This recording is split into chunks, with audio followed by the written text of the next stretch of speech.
Napansin mo rin ba yung sarili mo na hindi ka na nagpo-force ng connection? Like, hindi na big deal sa'yo kung wala kang kausap? Or kahit walang mangumusta? As long as okay ka naman without anyone.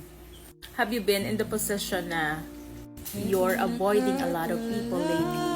Kasi okay lang maramdaman mo na malungkot ka.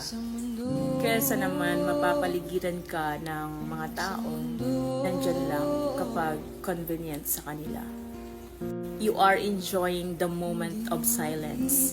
At masasabi mo sa sarili mo na, this is me protecting and choosing myself over validation and pleasing everyone that surrounds me. Baga, the bottom line is, may peace of mind kapag hindi mong hindi ipagsiksikan yung sarili mo sa mga taong ayaw sa'yo. Let them ignore you. Kasi lagi naman less expectation, less stress.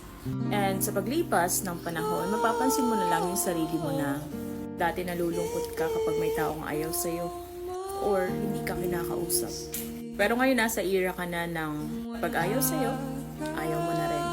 Na yung dating obsessed na obsessed noon, nonchalant na ngayon.